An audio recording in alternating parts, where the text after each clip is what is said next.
The wedding ring caught the afternoon light as a hand raised high in the air, then came crashing down. 10-year-old Lily squeezed her eyes shut, waiting for the impact that never came. Instead, a different hand, calloused and strong, caught the wrist mid-swing. Through the mansion's glass doors, a man in dirt-stained overalls and a weathered cap held firm, his jaw set like stone. The woman in designer heels stumbled backward, her perfect makeup unable to hide the shock twisting her face. "Who do you think you are?" she hissed at the gardener. But when he slowly removed his cap, revealing a face she knew all too well, the color drained from her cheeks. The children gasped. The housemaid dropped her cleaning supplies. Because the humble gardener who'd been trimming hedges for 2 weeks was actually the owner of everything she'd been controlling, their father, the billionaire himself. And now every secret, every cruel moment, every whispered threat was about to explode into the light. Where are you watching from? Drop your location in the comments and don't forget to hit that subscribe button. This story is just getting started. 3 weeks earlier, Jonathan Pierce sat in his corner office on the 45th floor, surrounded by floor-to-ceiling windows that overlooked the city he'd helped build. Forbes called him a genius.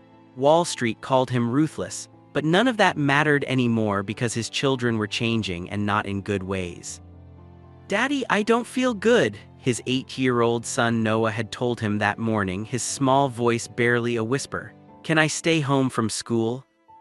Jonathan had knelt down, pressing his palm against Noah's forehead. No fever, no obvious signs of illness. But something in his son's eyes made his chest tighten, a darkness that hadn't been there 6 months ago before he'd married Christine. "What's wrong, buddy?" Jonathan had asked gently. Noah's eyes had darted toward the staircase where Christine's heels clicked against marble, getting closer. "Nothing," the boy said quickly, his body going rigid. "I'm fine, I'll go to school." That moment haunted Jonathan all morning. During his board meeting, he'd found himself staring at the skyline instead of the presentation, thinking about the small bruise he'd noticed on Lily's arm last week. "She fell off her bike," Christine had explained smoothly, her smile perfect and practiced. But Lily hadn't ridden her bike in months, not since Christine suggested it was too dangerous for a young lady. Then there were the changes he couldn't ignore.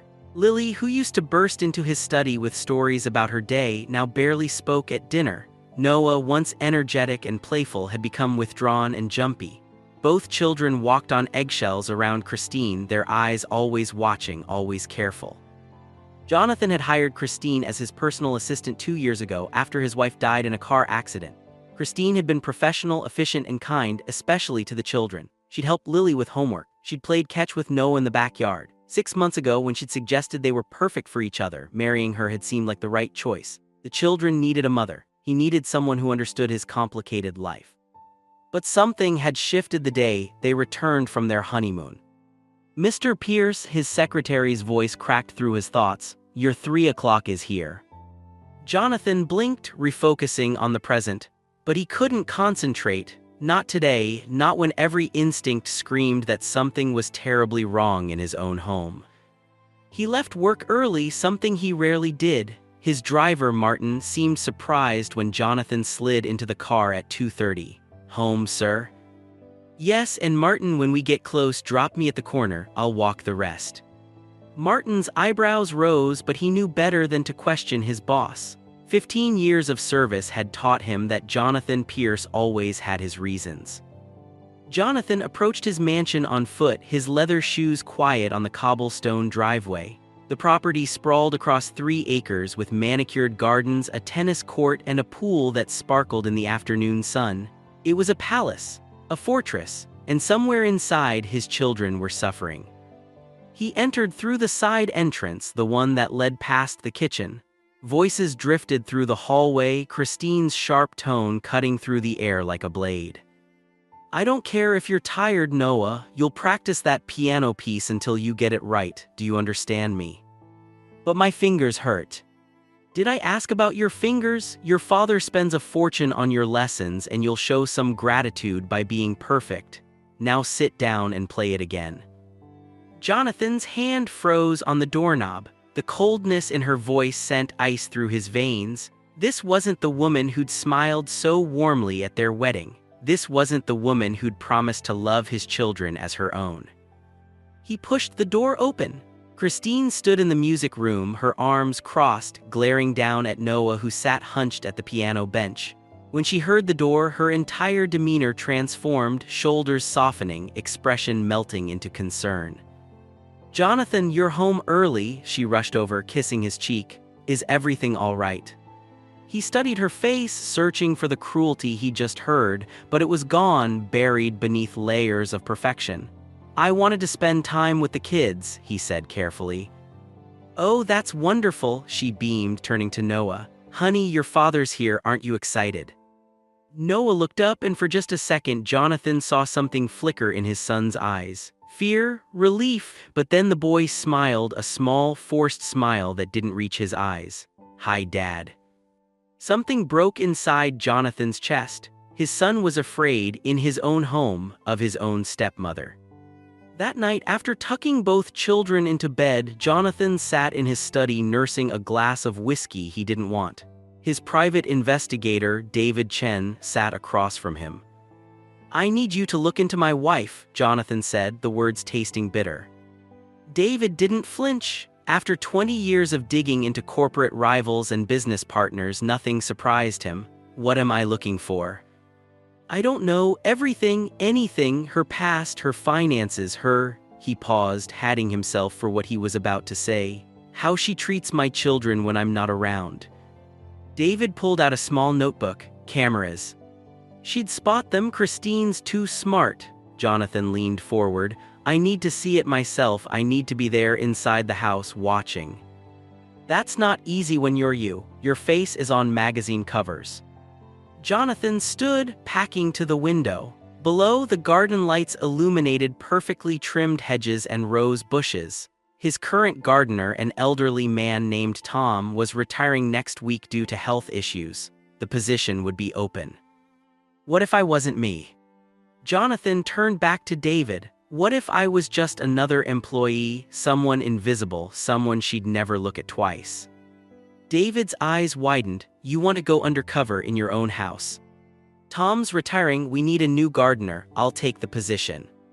"Jonathan, that's insane. You run a billion-dollar company." "Which practically runs itself," Jonathan cut him off. "My executives handle day-to-day operations. I can work remotely for a few weeks, early mornings and late nights. During the day, I'll be in my garden watching my house, watching her." David sat back, processing. "She'll recognize you." "Not if we do this right." Jonathan's mind was already racing ahead. "Different clothes, a cap to hide my face, maybe some temporary color in my hair, some stubble. You'd be surprised how invisible working-class people are to someone like Christine. She never really looks at the staff." "This is risky." "My children are at risk." Jonathan's voice hardened. "Every instinct I have says they're in danger. I've seen the signs, the fear, the changes, the bruises they can't explain. But I can't prove anything. If I confront Christine without evidence, she'll deny it. If I'm wrong and make accusations, I'll destroy my marriage over paranoia. But if I'm right and do nothing—" He couldn't finish that sentence. David was quiet for a long moment. Finally, he nodded. "I'll help, but we do this carefully. One mistake and the whole thing falls apart."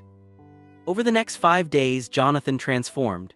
David brought in a theatrical makeup artist who taught him how to change his appearance subtly, enough to look different, not enough to seem like a disguise. They darkened his hair, taught him to hunch slightly to appear shorter, gave him a pair of plain glasses that changed his face's shape. He traded his Italian suits for worn jeans and work boots from a thrift store. He practiced speaking differently, softening his authoritative tone into something humble and unassuming. He created an identity, Robert Mills, a man down on his luck after a business failed, grateful for any work. He memorized a backstory, rehearsed mannerisms, studied how to fade into the background. The hardest part was telling the children nothing. They couldn't know. If they recognized him, if they reacted with surprise or ran to him for help, Christine would know something was wrong. He hated keeping them in the dark, but it was the only way. On Sunday evening, Jonathan Pierce, the billionaire, left his mansion through the front door, supposedly heading to a 2-week business conference in Tokyo. Martin drove him to the airport where he checked in, went through security, and boarded the plane. But before takeoff, he deplaned through a service exit David had arranged, changed clothes in an airport bathroom, and caught a taxi back toward his neighborhood. Monday morning, Robert Mills, the gardener, arrived for his first day of work. The staff entrance led to a small office where Mrs. Patterson, the head housekeeper, waited with paperwork. She was in her 60s, stern but fair, and had worked for the Pierce family for 8 years. "You're the new gardener," she looked him up and down with sharp eyes. "Yes, ma'am, Robert Mills." He kept his voice soft, his posture humble, his eyes down. "Tom spoke highly of you, said you worked together years ago at some estate in Connecticut." David had arranged that reference, coaching Tom on what to say. "Yes, ma'am, good man Tom, sorry to hear about his health troubles."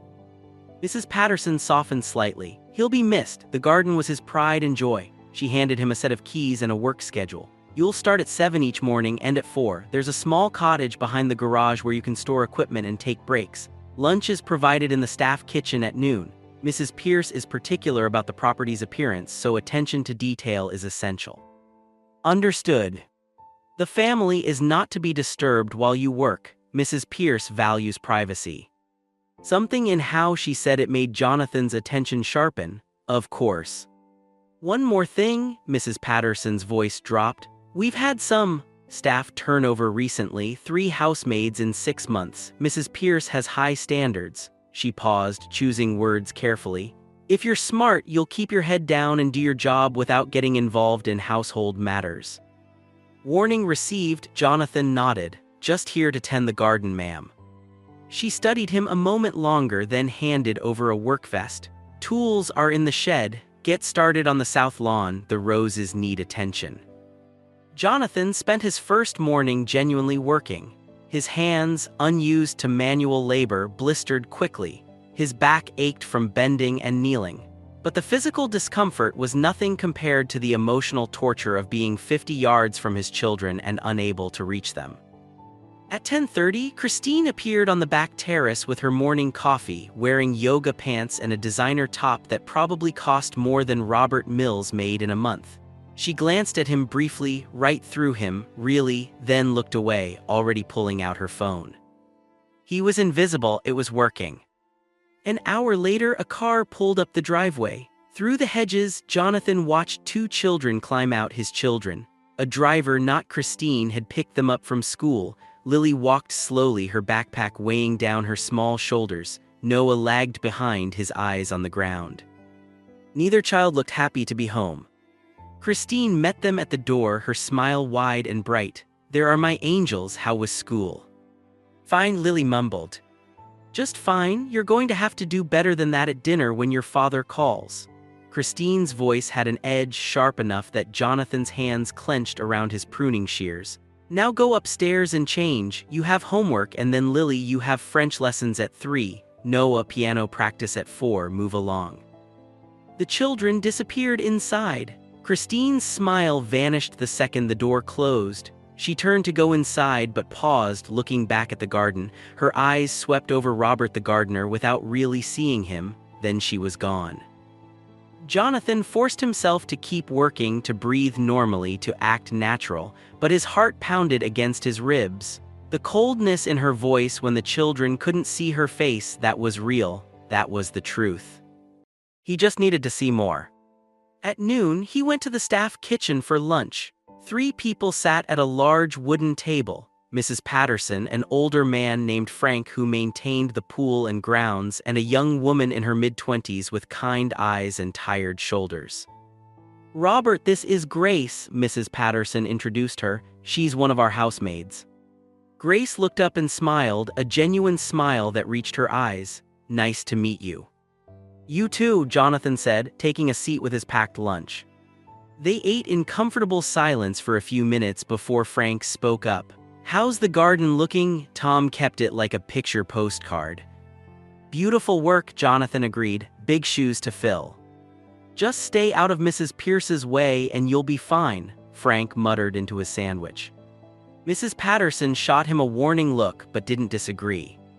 Grace picked at her food, barely eating. Jonathan noticed dark circles under her eyes, the way her hands trembled slightly when she lifted her water glass. She looked like someone carrying a heavy burden.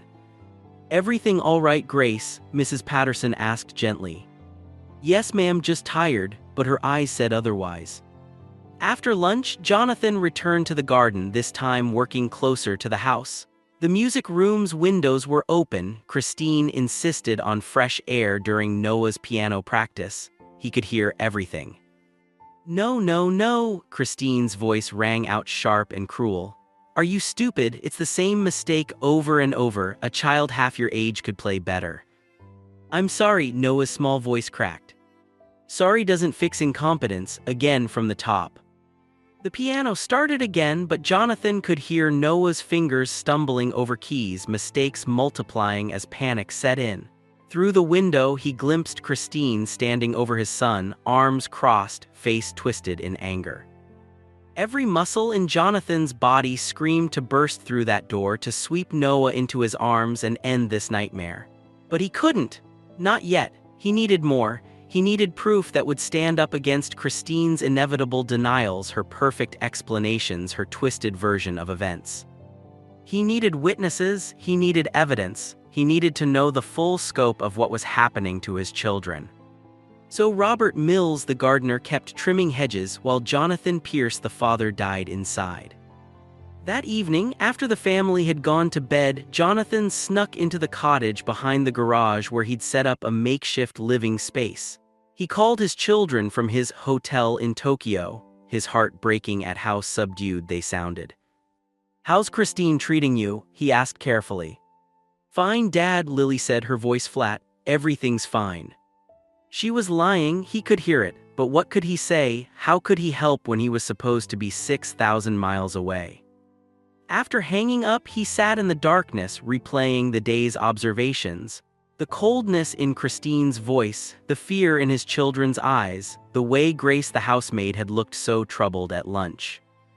Grace, something about her bothered him, not in a bad way, but in a way that suggested she knew more than she was saying. The way she'd flinched when Frank mentioned staying out of Mrs. Pierce's way, the exhaustion in her eyes that spoke of more than just physical tiredness. Tomorrow, he'd pay closer attention to Grace. Because if anyone in this house knew Christine's secrets, it would be the person who worked closest to the children. Day 2 began with rain, a cold, steady drizzle that soaked through Jonathan's work clothes and chilled him to the bone. He worked in the greenhouse, repotting plants and organizing supplies while watching the house through rain-streaked glass. At 9:15, he saw something that made his blood freeze. Through the kitchen window, Christine grabbed Lily's arm hard and yanked her daughter toward the stairs. He couldn't hear words through the glass and distance, but he could see Lily's face contort in pain, could see her small hand trying to pry Christine's fingers loose, could see his daughter's mouth forming the words, "Sorry, sorry, sorry." Then they disappeared from view, heading upstairs. Jonathan's hand closed around a clay pot so hard it shattered. He barely felt the sharp edge cutting his palm. All he could see was his daughter being dragged away, hurting, afraid. He started toward the house but stopped himself. What would Robert Mills do? What could a gardener do except get fired for interfering in family business? But what kind of father stood by while his child was hurt? The impossible position tore him apart. He stood frozen in the greenhouse doorway, rain pelting his face, bleeding hand forgotten, every second an agony of indecision. Then Grace appeared. She came running from the side entrance, her apron flapping, her face set with determination. She didn't notice him as she rushed inside through the kitchen door. Through the window, he watched her hurry toward the stairs, following the same path Christine and Lily had taken. Something was happening, something Grace needed to stop. Jonathan waited, every heartbeat like thunder in his ears. 5 minutes passed. 10, the rain soaked through to his skin, but he couldn't move, couldn't look away from that window. Finally, Grace reappeared in the kitchen. She moved slowly now, her shoulders slumped, her face pale. She stood at the sink washing her hands, washing them for a long time, scrubbing like she was trying to wash away more than just dirt. When she finally looked up, her eyes met his through the glass. For a moment, they just stared at each other, the housemaid and the gardener, two people who shouldn't matter, who nobody important ever really saw.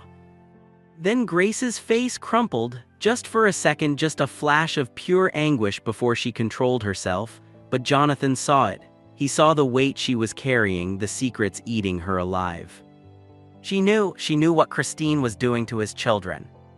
And she was protecting them. Somehow, impossibly, this housemaid was standing between his children and his wife's cruelty. The question was, how much longer could she keep doing it alone? The next morning arrived with deceptive sunshine, as if the storm had washed the world clean. But Jonathan knew better. Inside his mansion, darkness festered behind crystal chandeliers and marble floors. He arrived at 6:30, earlier than usual, hoping to catch moments Christine thought no one was watching. He found Grace already in the garden. She sat on a stone bench near the rose bushes, still in her street clothes, staring at the house like a soldier preparing for battle. Her hands twisted in her lap, and even from 20 feet away, Jonathan could see the exhaustion carved into her young face. "Morning," he said quietly, not wanting to startle her. She jumped anyway, hand flying to her chest. "Oh, Robert, you're early." "Could say the same about you." He moved closer, keeping his distance respectful. "Everything all right?" Grace's laugh was hollow. Does anyone who works here ever answer that question honestly? Jonathan set down his tool bag and sat on the opposite end of the bench. Robert Mills would be friendly but not pushy, concerned but not intrusive. "Fair point, but you look like you didn't sleep much."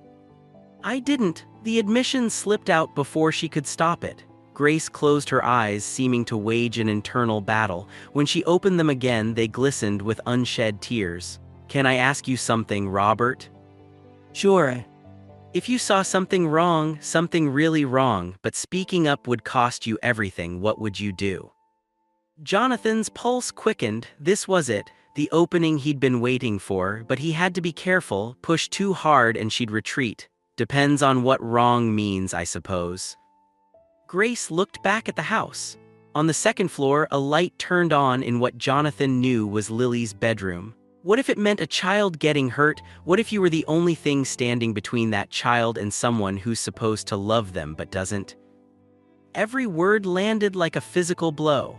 Jonathan forced himself to breathe normally to keep his voice steady. "Then I'd say that person, the one standing in between, is pretty brave, and probably carrying a weight too heavy for one person alone."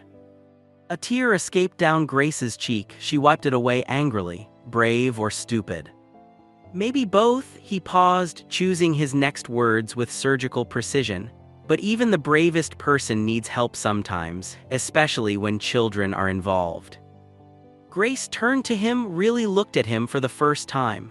Jonathan kept his expression open, trustworthy, nothing but a concerned gardener who'd stumbled into something bigger than trimming hedges. "I've been here 4 months," Grace said quietly. "I was hired right after Mrs. Pierce married Mr. Pierce. The other maids, the ones who were here before, they all quit within weeks. I didn't understand why at first. Mrs. Pierce seemed so perfect, so put together, but then I started noticing things." "What kind of things?"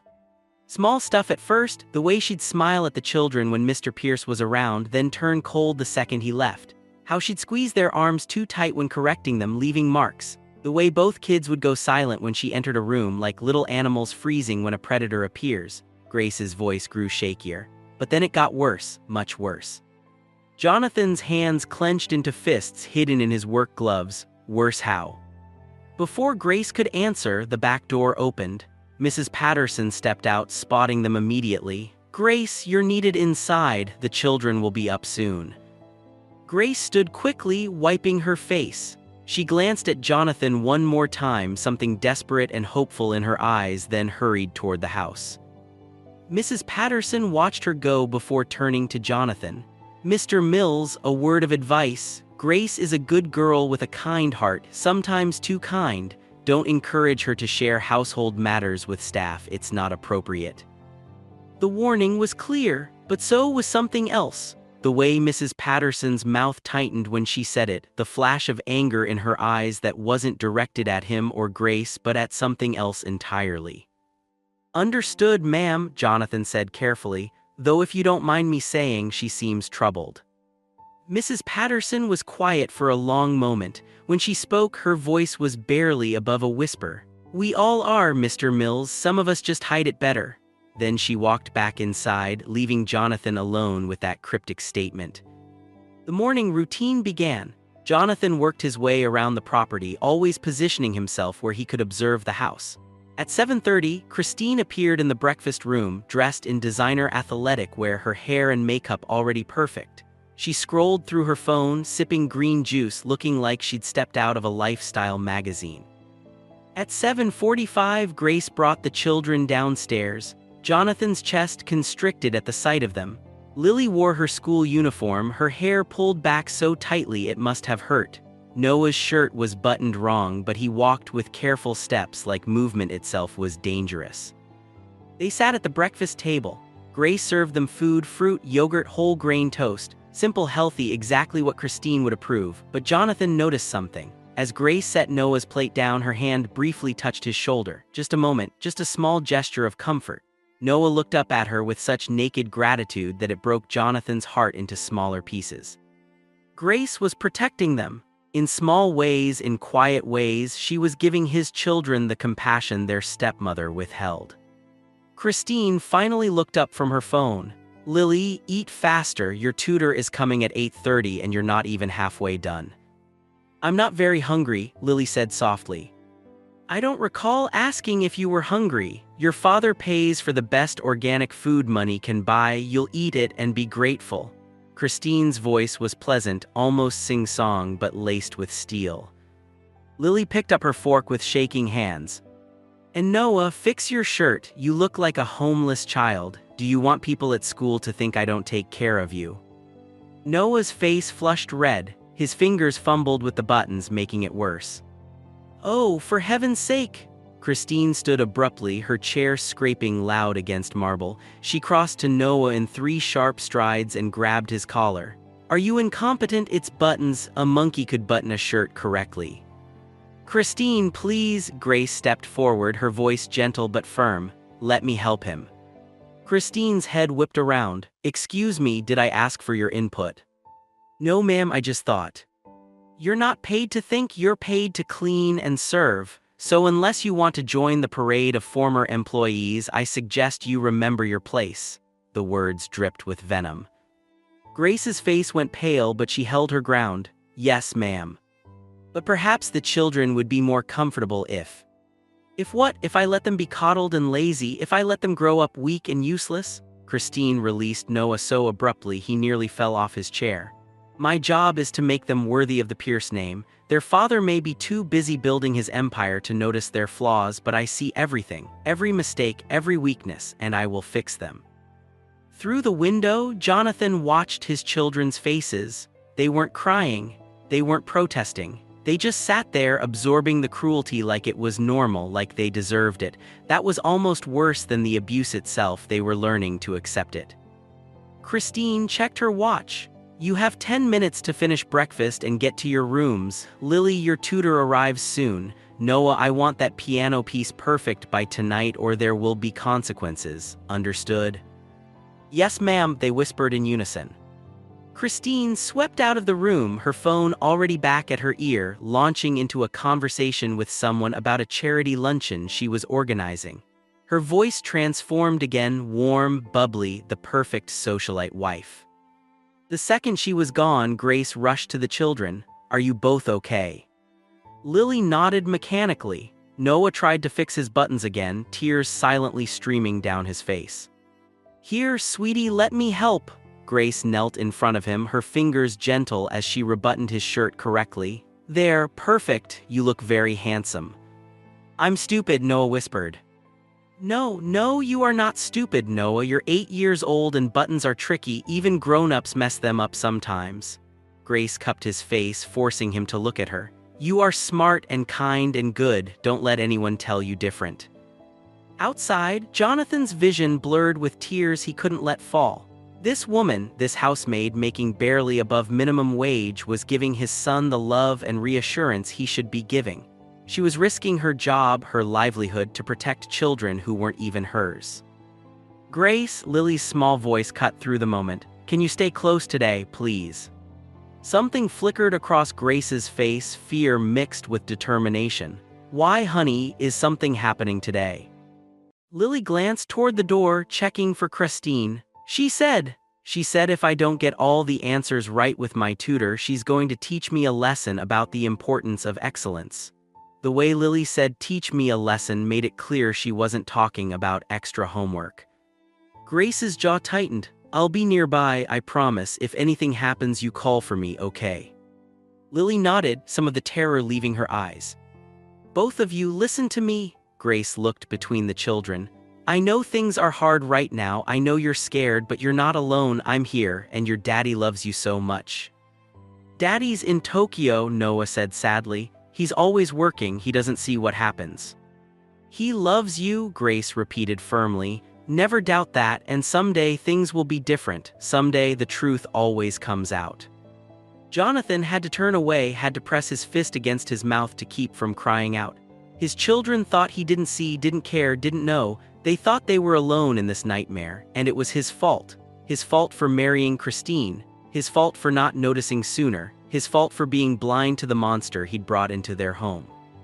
But Grace had seen, Grace had noticed, and Grace was protecting them when he couldn't.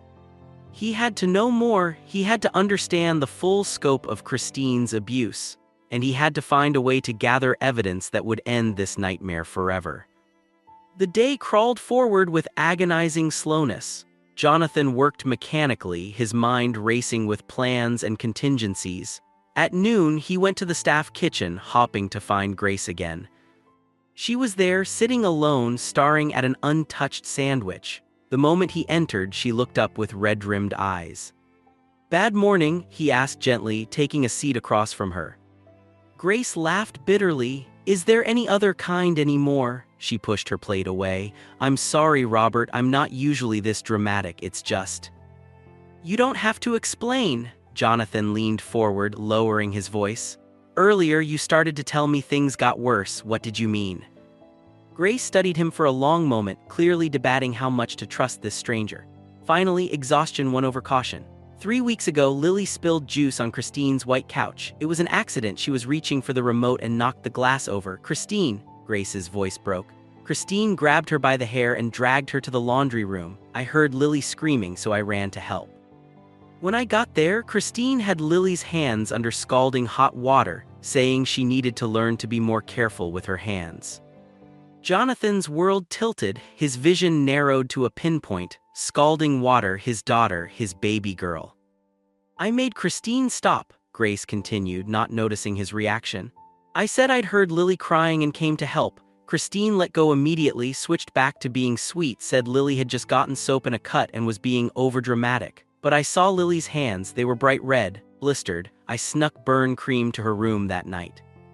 "Did you report it?" Jonathan's voice came out strangled, barely recognizable even to himself. "To who?" "Christine's husband is one of the richest men in the country. She's connected, powerful, charming. Everyone thinks she's perfect, and I'm just a maid, no family, no connections, barely scraping by. Who would believe me? And even if they did, what proof do I have? Christine's too smart. She never leaves Mark's that show. She never loses her temper in front of anyone but me and the kids. It's calculated, controlled." Grace's hands trembled. "Last week, one of the other maids tried to speak up about Christine yelling at Noah. She was fired the same day. Christine told Mr. Pierce she'd caught her stealing." "Was she stealing?" "No, she was trying to protect a child, and Christine destroyed her for it." Grace's eyes met his. "That's what happens to people who try to help, Robert. They get crushed. And the children, they learn that no one can save them, that speaking up only makes things worse." Jonathan's mind raced. Christine was more dangerous than he'd imagined. She wasn't just cruel, she was strategic, manipulative, always 3 steps ahead. She'd isolated the children, eliminated anyone who might protect them, created a perfect cover story for her abuse. "So what do you do?" Jonathan asked. "How do you protect them when she's always watching?" "Small things. I stay close. I interrupt when I can, distract her, give the kids moments to breathe. When she hurts them, I sneak them bandages, ice, burn, cream, whatever they need. I tell them stories to help them sleep. I remind them they're loved." Grace's voice cracked. "It's not enough, I know it's not enough, but it's all I can do without losing this job, and if I lose this job, there's no one left. The other staff members are too scared to get involved. Mrs. Patterson knows something's wrong, but she's close to retirement and can't risk losing her pension. Frank works outside and barely sees the kids, it's just me. Grace, Jonathan reached across the table, stopping just short of touching her hand. You're one person carrying the weight of two children's safety, that's not sustainable. Eventually, Christine will push too far or you'll break, or the children will. Grace finished his thought, tears finally spilling over. That's what terrifies me, they're changing Robert. Lily barely talks anymore. Noah has nightmares every single night, I hear him crying through the walls. They're breaking under the pressure of trying to be perfect for someone who will never be satisfied. And their father, she shook her head. He's a good man, everyone says so, but he's never here. He doesn't see what his wife is doing to his own children. Jonathan's throat closed. If only she knew. If only he could rip off this disguise and tell her that he saw everything, that he knew everything, that he was building a case to destroy Christine and protect his children. But he couldn't, not yet, because Christine was too smart, too careful. One wrong move and she'd cover her tracks, paint Grace as a crazy employee, turn the children against everyone. He needed irrefutable evidence. He needed Christine to expose herself completely. And he was starting to form a plan. What if there was proof? Jonathan asked carefully. What if someone could document what's happening, the abuse, the threats, all of it? Would you be willing to testify? Grace's eyes widened. Testify, you mean like court? Hypothetically. Against Christine Pierce? Robert, she'd ruin me, she'd make sure I never worked again, Grace stopped, really looking at him. Why are you asking me this? You're a gardener, this isn't your problem. Jonathan held her gaze, letting some of his real self show through the disguise. Because sometimes the right thing to do is inconvenient, dangerous even, but that doesn't make it less right. He paused. And because I don't think either of us can stand by much longer while children suffer. Grace was quiet for a long moment, then slowly she nodded. If there was proof, real proof, I would testify. I'd tell everything I've seen. The burns, the hair pulling, the verbal abuse, the threats, all of it. Her voice grew stronger. I'd risk everything if it meant those kids could be free of her. Even knowing Christine would come after you. Even then, Grace's jaw set with determination. Some things are worth losing everything for, those children are worth it. Jonathan felt something shift in his chest. This woman, this brave, selfless woman who had every reason to look the other way, had chosen to stand in the gap. She'd chosen courage over comfort, protection over self-preservation. Christine had no idea who she was dealing with. Then stay close to them, Jonathan said. Document everything you can, times, dates, injuries, and Grace, be careful if Christine suspects you're collecting evidence. I know, Grace's face was pale but determined. But I'm done being careful at the expense of those kids' safety. Whatever it takes, however long it takes, I'm going to make sure someone finally sees the truth. If only she knew the truth was sitting right across from her, watching through a gardener's eyes, planning Christine's downfall with a billionaire's resources. The afternoon brought fresh horrors. At 3 o'clock, Lily's French tutor arrived, a stern woman named Madame Bouchard who carried herself like education was war. Through the study window, Jonathan watched the lesson unfold. Lily sat ramrod straight, her face pale with concentration as Madame Bouchard fired questions in rapid French. Most of them Lily answered correctly. But when she hesitated on a verb conjugation, Madame Bouchard's disapproval was immediate. Incorrect again. Lily tried again, wrong again. Perhaps you are simply not intelligent enough for French, Madame Bouchard said coldly in accented English. Mrs. Pierce warned me you might be slow. Lily's face crumpled, but she didn't cry. She'd learned crying made things worse. The lesson continued for another brutal hour. When it finally ended, Madame Bouchard spoke briefly with Christine in the hallway. Jonathan could see them through another window. Whatever the tutor reported made Christine's face harden into a mask of anger. The moment Madame Bouchard left, Christine grabbed Lily's arm. My office now. Grace appeared from nowhere, her timing too perfect to be coincidence. She'd been listening, waiting for this exact moment. Mrs. Pierce, I'm sorry to interrupt, but you have a phone call. The caterer for your charity event, she says it's urgent. Christine's grip on Lily loosened slightly. Can it wait? She said she needs to confirm the menu by today or the whole event might be canceled. Something about supplier issues. Grace's voice was apologetic but firm.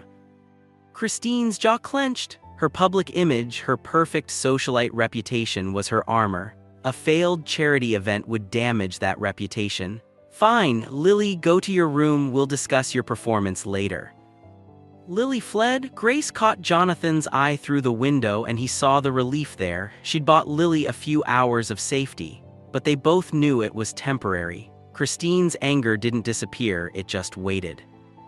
Jonathan worked until the sun began to set, his body exhausted but his mind hyper-alert.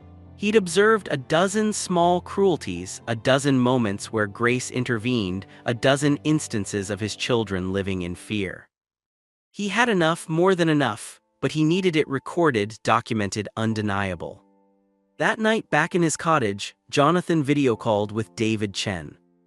"I need surveillance equipment," Jonathan said without preamble. "Small cameras, high quality, undetectable. I need to record what's happening inside that house." David's face was grim. "That's legally complicated. If we're not careful, anything you record could be inadmissible in court." "Then make sure it's admissible. I don't care what it costs or what strings you have to pull. I need evidence that will stand up against the best lawyers Christine's family money can buy." Jonathan's voice was steel. "And I need it yesterday. I'll have everything to you by tomorrow night." "But Jonathan," David paused, "how much longer can you keep this up? You're living a double life, watching your children suffer, unable to comfort them. That's a special kind of torture." "I'll last as long as I have to." "But David," Jonathan's expression hardened, "when this is over, I want Christine destroyed, not just divorced, not just embarrassed, destroyed, criminal charges, lawsuits. I want her name to become synonymous with what she's done to my children. Can you make that happen?" "With the right evidence, absolutely." "Then get me that equipment, because the end game is coming and Christine Pierce is about to discover what happens when you hurt a billionaire's children." The next day, Jonathan worked with renewed purpose. David had delivered the surveillance equipment overnight, tiny cameras disguised as everyday objects, audio recorders the size of shirt buttons, everything he needed to document Christine's abuse. The challenge was placing them without being noticed. He couldn't just walk into the house and start installing cameras, but he had advantages Christine didn't know about. He owned the security system, he knew every inch of the property, and he had Grace. At lunch, he pulled her aside. "I need your help with something that could change everything for those kids." Grace's eyes lit with hope and fear in equal measure. "What is it?" Jonathan pulled out what looked like an ordinary smoke detector. "This needs to be installed in the playroom, preferably today. Can you make that happen?" She took it carefully. "What is it really?" "Hope," Jonathan said simply, "and evidence, but Grace, you can never tell anyone I gave this to you if Christine finds out." "She won't." Grace's hand closed around the device. "I'll tell Mrs. Patterson the smoke detector was beeping. She'll approve the replacement without question." Over the next 3 days, Grace became his accomplice. She replaced light fixtures, adjusted picture frames, moved decorative objects, each one containing Jonathan's surveillance equipment. Together, they wired the house with eyes and ears that Christine would never detect. And then they waited for Christine to reveal her true self. They didn't have to wait long. On the 4th evening of surveillance, Noah made a mistake during dinner. He knocked over his water glass, sending liquid cascading across the white tablecloth. It was an accident, anyone could see that. A normal parent would have laughed, grabbed a towel, told him accidents happen. Christine went nuclear. "Are you kidding me?" She stood so fast her chair toppled backward. "Are you completely useless? Do you have any control over your own body?" I'm sorry." Noah scrambled to grab napkins, his hands shaking so badly he knocked over the salt shaker too. "Oh, perfect, now you're making it worse." Christine's voice rose to a scream. "Do you know how much this tablecloth costs? More than your pathetic life is worth." In the cottage, Jonathan watched through the live feed, his hands gripping the desk so hard the wood creaked. Every instinct screamed to run inside to stop this, but the cameras were recording. Finally, the truth was being documented. Get upstairs, Christine hissed. Go to your room and stay there, no dinner, no TV, nothing, maybe hunger will teach you to have some coordination. But I didn't eat lunch either, Noah's voice was so small, so broken. Not my problem, you should have thought about that before being such a disaster. Christine pointed toward the stairs. Move now, before I really lose my patience. Noah ran, Christine turned away, her face smoothing back into composure. She called for Grace to clean up the mess, her voice back to its usual pleasant tone. But the cameras had caught everything. The rage, the cruelty, the threat, and most importantly, they'd caught Noah's terrified face, his starving body, his complete and utter fear of his own stepmother. Jonathan switched feeds, watching Noah in his bedroom. His son lay on his bed, curled in a ball, tears streaming silently down his face. He didn't make a sound. He'd learned crying out loud brought Christine running. 20 minutes later, Grace appeared. She'd clearly sneaked up when Christine was distracted. She brought Noah a sandwich wrapped in a napkin and a juice box. Quick, eat this before anyone notices I'm gone. You'll get in trouble, Noah whispered. I don't care, eat. Jonathan watched his son devour the food like he was starving because he was starving. Christine was using food as punishment, as control, as another weapon in her arsenal of abuse. The evidence was damning, but Jonathan wanted more. He wanted the world to see what Grace had been protecting his children from. He wanted every moment of Christine's cruelty recorded in undeniable detail. He got his wish 2 days later. The surveillance system alerted him to unusual activity in Lily's room. He pulled up the feed and felt his blood turn to ice. Christine stood over Lily holding a thick leather belt, the one Jonathan kept in his closet. Lily knelt on the floor, her hands raised protectively, her face streaked with tears.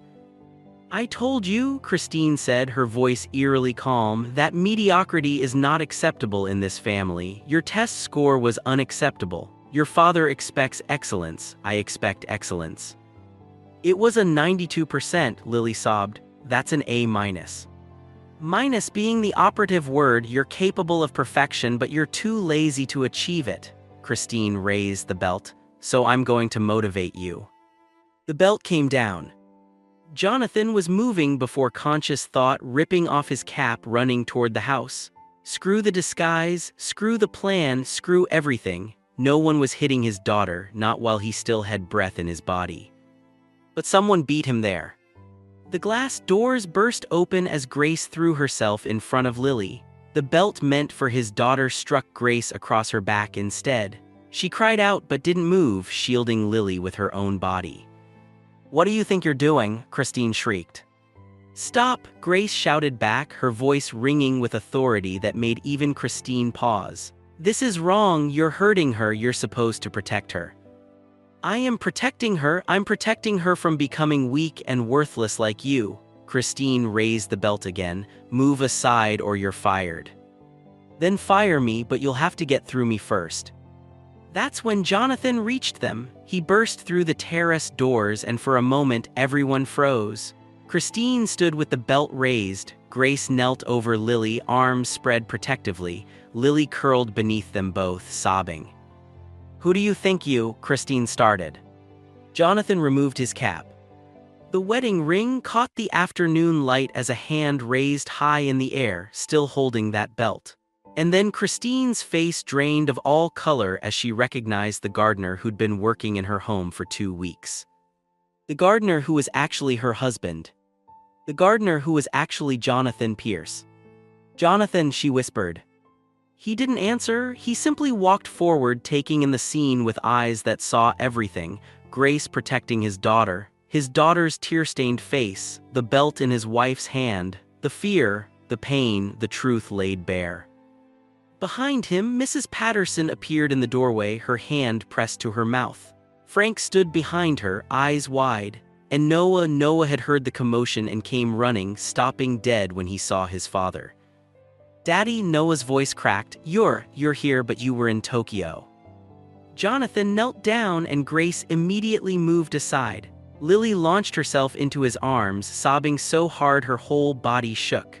Jonathan gathered her close, then reached for Noah, pulling both children into his embrace. "I'm here," he whispered against their hair. "I'm here and I'm so sorry. I should have seen it sooner. I should have protected you, but that ends now, right now."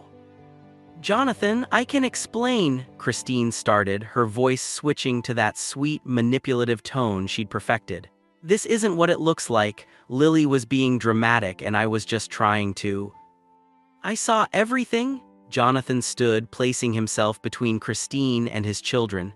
"Every moment, every cruel word, every punishment, every threat. For 2 weeks I watched you abuse my children, and I recorded all of it." Christine's face went from pale to gray. "You, what?"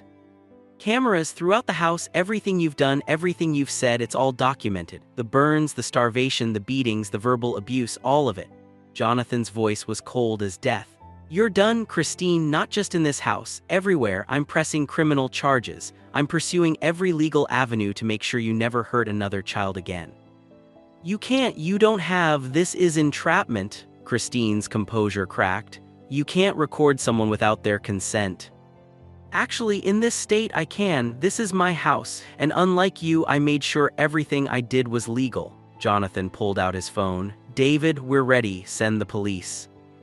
Christine's eyes widened with genuine fear for the first time.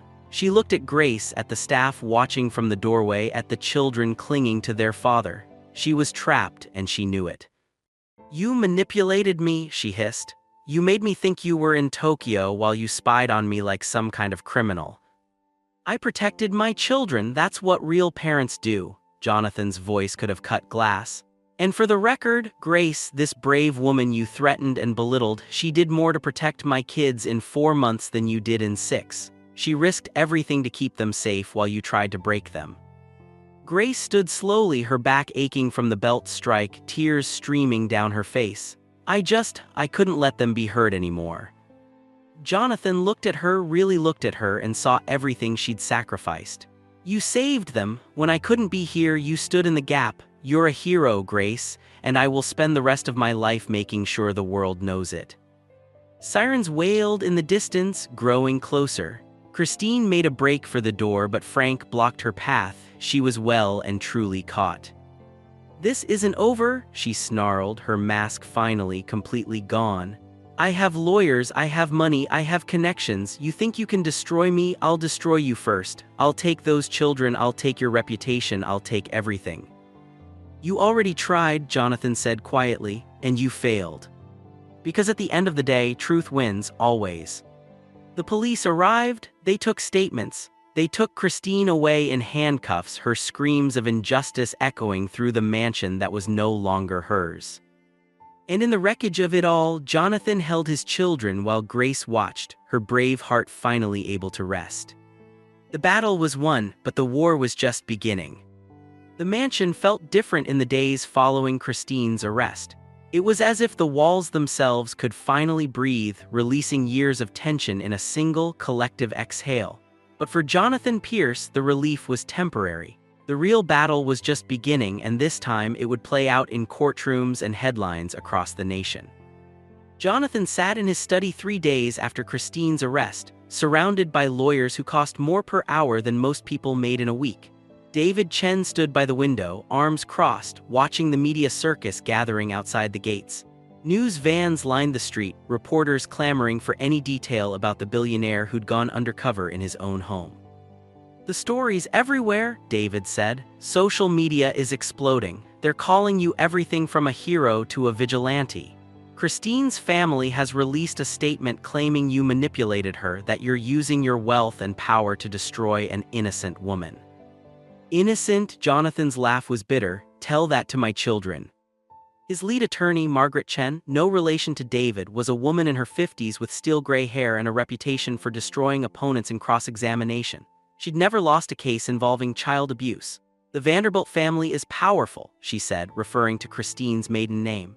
"They're already spinning this as a bitter divorce, claiming you fabricated evidence because you wanted out of the marriage. They're painting you as a paranoid, controlling husband who couldn't handle having a strong woman in his life." "Do they know about the recordings?" Jonathan asked. They know we have them, they don't know how extensive they are or how damning. Margaret's smile was sharp. That's our advantage, let them build their defense on lies, then we'll bury them with truth. A soft knock interrupted them.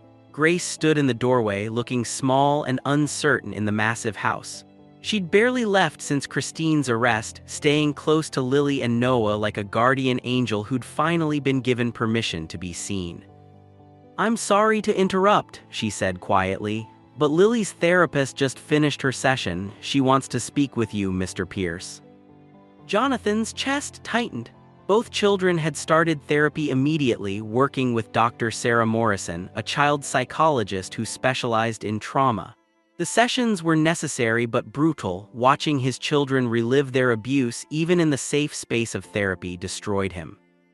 "Send her in," he stood, then caught Grace's arm gently as she turned to leave. "Grace, stay, please. You're part of this family now, whether you realize it or not." Grace's eyes filled with tears, but she nodded and took a seat in the corner.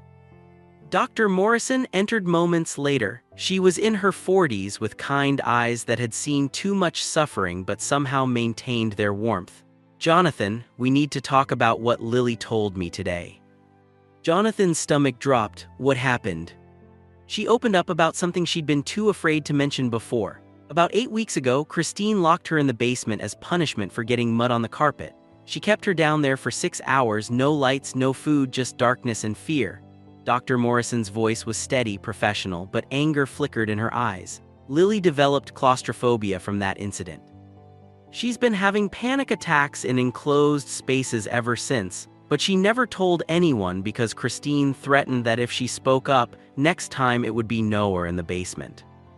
The room spun. Jonathan gripped the desk to steady himself. 6 hours in the dark. His daughter, while he'd been in board meetings, making deals, building his empire, his baby girl had been locked in a basement, terrified and alone. "There's more," Dr. Morrison continued.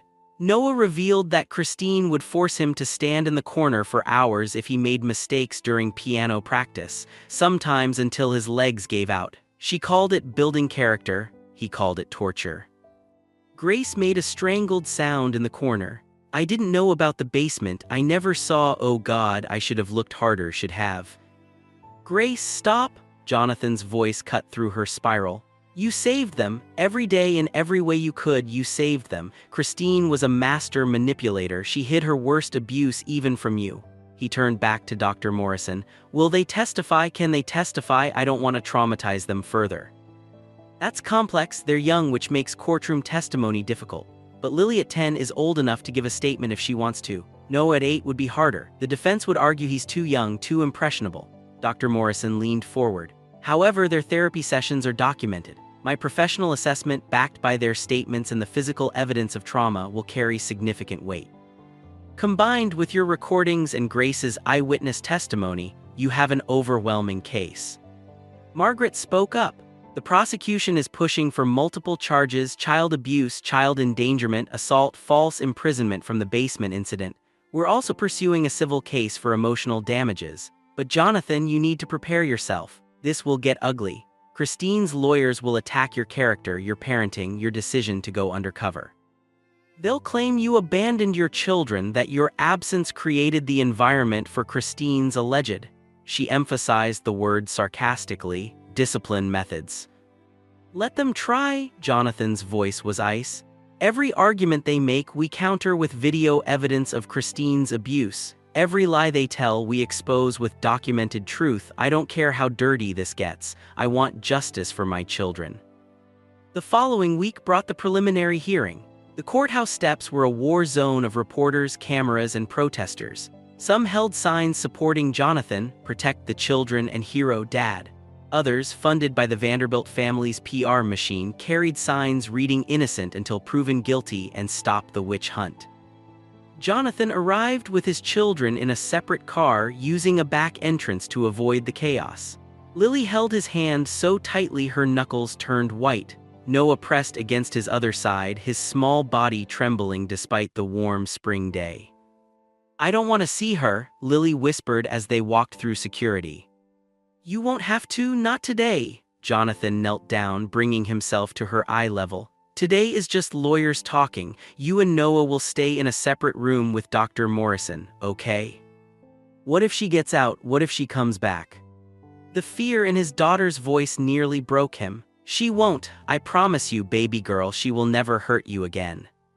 Inside the courtroom, the battle lines were drawn. Christine sat at the defense table, transformed. Gone was the designer clothing and perfect makeup. She wore a modest dress, minimal jewelry, her hair pulled back simply. Her lawyers had clearly coached her to look like a victim, not a villain. When her eyes met Jonathan's, they were cold and calculating. She mouthed 2 words, "You'll pay." He smiled back, "Watch me win." The hearing began. The prosecution, led by District Attorney Marcus Webb, laid out the charges with clinical precision. Child abuse, multiple counts, assault with a deadly weapon, the belt, false imprisonment, the basement incident, child endangerment through starvation and excessive punishment. Christine's lead attorney, a man named Harrison Blackwood who charged $5,000 an hour, stood to present their defense. He was everything Jonathan expected: slick, confident, morally flexible. "Your Honor, my client is the victim of an elaborate setup orchestrated by one of the most powerful men in the country. Jonathan Pierce, unable to handle having an independent woman in his life, fabricated this entire scenario to destroy her reputation and avoid a costly divorce settlement." Jonathan's lawyers had warned him this was coming, but hearing it out loud still made his blood boil. Blackwood continued, "Mr. Pierce secretly installed surveillance equipment in his own home, an invasion of privacy that should make this court deeply uncomfortable. He disguised himself and spied on his wife for weeks, all while abandoning his children to pursue this bizarre vendetta. The so-called evidence he collected was obtained through manipulation and deception." "The surveillance was legal," Margaret Chen countered when her turn came. "Mr. Pierce owns the home. He had reasonable suspicion that his children were in danger, and far from abandoning them, he took the only course of action that would definitively prove what was happening behind closed doors, something his wife was careful to hide from the world." "Then let's see this evidence," Blackwood challenged. "If it's so damning, show the court." Margaret smiled. It was not a kind smile, with pleasure. The lights dimmed, a screen descended, and for the next 45 minutes the courtroom watched Christine's cruelty unfold in high-definition clarity. The belt raised against Lily, Christine's voice screaming that Noah was worthless, the water glass incident, the starvation punishment, Grace being struck while protecting the children. Every moment Jonathan had captured, edited together into an undeniable portrait of systematic abuse. The courtroom was silent except for Christine's voice on the recording, cold and cruel, nothing like the victim persona she'd constructed. Several people in the gallery gasped. One woman started crying. Even the judge, a stern man who'd presided over thousands of cases, looked shaken. When the video ended, Blackwood had gone pale. Christine sat frozen, her carefully constructed mask cracking at the edges. "The defense will argue these videos are taken out of context," Margaret said calmly. "So let me provide context. The defense will say Mrs. Pierce was simply disciplining children, so let me show you what discipline looks like in her mind." Another video played. This one showed Christine in a moment she thought she was alone. She stood in front of a mirror, practicing her sweet smile, her concerned voice, her perfect wife persona. Then, believing she was unobserved, her face had twisted into something ugly and satisfied. "Stupid little brats," she'd muttered. "Think you're so special because daddy's rich. I'll teach you what real discipline means." The courtroom erupted. The judge banged his gavel, calling for order. Blackwood was on his feet, objecting, arguing, flailing, but the damage was done. Christine had revealed herself, and the cameras had caught every word. The judge called a recess. As people filed out, Jonathan saw Christine and Blackwood in heated conversation. She was panicking, he could tell. Her careful plan was collapsing. Outside the courtroom, Jonathan found Grace sitting with the children. Lily was drawing, something Dr. Morrison had encouraged as therapy. Noah was reading a book, though his eyes kept darting to the door. "How did it go?" Grace asked, though she must have read the answer in his expression. "She's finished," Jonathan said simply. "The evidence is undeniable." "Good." Grace's voice was fierce. Then softer, "The children have been asking about what happens next, after the trial, where they'll live if things will go back to normal." Jonathan sat down between his children, gathering them close. "I need to tell you both something. Are you listening?" They nodded, solemn and attentive. "First, Christine will never hurt you again. The court is going to make sure of that. She's going to face consequences for what she did, serious consequences. You're safe now." "Will she go to jail?" Lily asked, her voice small. "Probably for a long time." "Good," Lily said fiercely, then immediately looked guilty. "Is it bad that I want her to go to jail?" "No, sweetheart, it's not bad. She hurt you. It's okay to want justice." Jonathan squeezed her hand. "Second, things are going to be different from now on. I'm making changes to how I run my company so I can be home more, a lot more. I'm going to be the dad I should have been all along." "You're a good dad," Noah said loyally. "I'm going to be better, I promise you both. I will never let anyone hurt you again, and I will always, always see you, really see you." Jonathan's voice cracked. "I'm so sorry I didn't see what was happening sooner." "It's not your fault," Lily said. "She was really good at pretending." Out of the mouths of babes, his 10-year-old daughter understood something crucial. Christine had been a predator skilled at deception. But that didn't absolve him of responsibility. He'd brought her into their lives, he'd married her, he'd missed the signs. "Never again." Grace cleared her throat. "Mr. Pierce, I should probably start looking for a new position. Now that Christine is gone, you won't need." "Grace, stop right there." Jonathan turned to her. "You're not going anywhere. In fact, I want to offer you a different position entirely." She blinked, confused. "Sir, I need someone I trust to help me with the children. Not just a housekeeper, someone who genuinely cares about them, who'll protect them, who'll be there when I can't be. I'm offering you a position as their nanny with full benefits, a significant salary increase, and living quarters in the house if you want them. But more than that," he paused, making sure she heard him. "I'm offering you a place in our family, not as an employee, as someone who matters." Grace's eyes filled with tears. I don't know what to say." "Say yes," Noah piped up. "Please, Grace, we need you." Lily nodded emphatically. "You're the best, you have to stay." Grace looked at these two children she'd risked everything to protect, then at Jonathan, who'd done the same. "Yes," she whispered, "yes, I'll stay." The trial stretched over 6 weeks, but the outcome was never in doubt. Christine's defense crumbled under the weight of evidence. Grace testified, describing in heartbreaking detail every incident she'd witnessed. Mrs. Patterson testified about the suspicious staff turnover and the fearful atmosphere in the home. Dr. Morrison presented her professional assessment of the children's trauma. But the most powerful testimony came from an unexpected source. Lily asked to speak. Dr. Morrison and Jonathan had both been hesitant, not wanting to traumatize her further, but Lily was adamant. "I need to tell them," she'd said. "I need people to know what she did so she can never do it to anyone else." The judge agreed to let her testify in chambers with only the necessary legal personnel present. No media, no crowd, just Lily, the judge, the lawyers, and a video camera to record her statement for the jury. Jonathan watched the recording later, and it destroyed him. His brave, beautiful daughter sat in a chair that was too big for her, hands folded in her lap, and told the truth with quiet dignity. She described the burns, the basement, the starvation, the constant fear. She described how Christine would smile at Daddy and then turn cruel the moment he left. She described lying awake at night, terrified of making mistakes the next day. And then she said something that brought tears to everyone in that room. "I thought maybe I deserved it. Christine kept saying I was stupid and clumsy and worthless. I started to believe her. But then Grace told me I was good and smart and loved. She told me every day, even when Christine said the opposite. Grace saved me, not just from Christine's punishments, but from believing Christine's lies."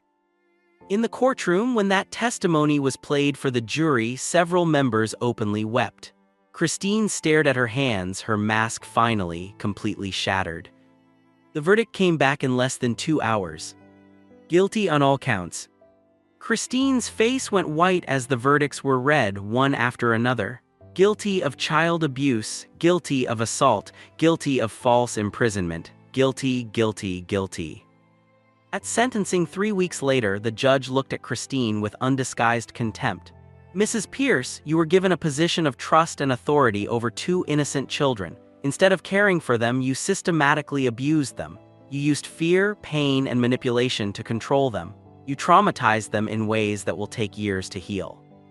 He paused, letting the words sink in. "This court sentences you to 15 years in state prison with the possibility of parole after 10 years. Additionally, you are permanently barred from any contact with the victims. You will never see these children again. Court is adjourned." Christine's scream of outrage echoed through the courtroom as bailiffs led her away. Her lawyers immediately began talking about appeals, but Jonathan knew they'd fail. The evidence was too strong. Justice, finally, had been served. Outside the courthouse, Jonathan stood with his children and Grace, facing a wall of cameras and reporters. "Mr. Pierce, how do you feel about the verdict? Mr. Pierce, what's next for your family? Mr. Pierce, is it true you're dating the nanny?" That last question made Grace blush furiously. Jonathan held up a hand and the crowd quieted. "Today, justice was served for my children. Christine Vanderbilt Pierce will face consequences for her actions, and my family can finally begin to heal." He looked down at Lily and Noah. "These two are the bravest people I know. They survived something no child should ever face, and they did it with grace and strength that humbles me." He pulled Grace forward gently. "And this woman, Grace Martinez, is a hero in the truest sense. She risked her job, her safety, and her livelihood to protect children who weren't even her own. She stood between them and abuse when no one else would. Every parent hopes someone like Grace would be there for their children if they can't be. I'm grateful beyond words that she was there for mine." "What happens now?" a reporter called out. "Now we heal, we rebuild, we become the family we were always meant to be." Jonathan smiled, and for the first time in months it reached his eyes. "And we do it together." 6 months later, the Pierce mansion had been transformed. Not physically, it was still the same sprawling estate with manicured gardens and elegant rooms, but the atmosphere was different. Light, warm, alive. Jonathan had restructured his entire life. He still ran his company but delegated more, worked from home 3 days a week, and never missed dinner with his children. He'd converted one wing of the house into a proper family space, comfortable, lived in, full of the messiness that came with actual childhood. Lily had started painting. Her therapist said it was helping her process trauma, but Jonathan thought she was genuinely talented. The house was now dotted with her artwork, bright, colorful pieces that showed a girl reclaiming her joy. Noah had quit piano. He'd been terrified to tell his father, afraid of disappointing him, but Jonathan had hugged him and said he never had to play again if he didn't want to. Instead, Noah discovered a love for cooking. He and Grace spent hours in the kitchen, creating elaborate meals and even bigger messes. Jonathan had never been happier about flour on his marble counters. Grace had indeed moved into the house, taking a suite near the children, but her role had evolved beyond nanny. She was family, eating meals with them, joining their movie nights, celebrating birthdays and holidays. The children called her Grace, but the love in their voices when they said her name was the kind reserved for the most important people. And Jonathan? Jonathan had learned something crucial. Money and power meant nothing if the people you loved were suffering. Success in business was hollow if you failed at being present for your children. He'd been given a second chance and he wouldn't waste it. One evening, as the sun set over the garden, Jonathan found Grace sitting on the stone bench where they'd first really talked. She was reading, glasses perched on her nose, looking peaceful in a way she never had during Christine's reign of terror. "Mind if I join you?" he asked. "Of course not," she moved over, making room. They sat in comfortable silence for a while, watching the sky turn pink and gold. Finally, Jonathan spoke. "I never properly thanked you for saving my children, for being brave when I couldn't be." "You thanked me plenty and you paid me very well for it," Grace smiled. "I'm pretty sure my salary is now 3 times what it was." "Money doesn't cover what you did. You stood in the gap when it could have cost you everything. You protected them when I couldn't. You loved them when they needed it most." Jonathan turned to face her fully. "Grace, you're not just their nanny, you're not just an employee, you're part of this family. I need you to know that." Grace's eyes glistened. "They're part of my family too. I love them like they're my own." "I know, they love you too." Jonathan hesitated, then continued. That reporter asked if we were dating. We're not, obviously, but I want you to know when you're ready. If you're ever interested, I'd like to take you to dinner. As more than your employer, as someone who admires you deeply and would like to get to know you better.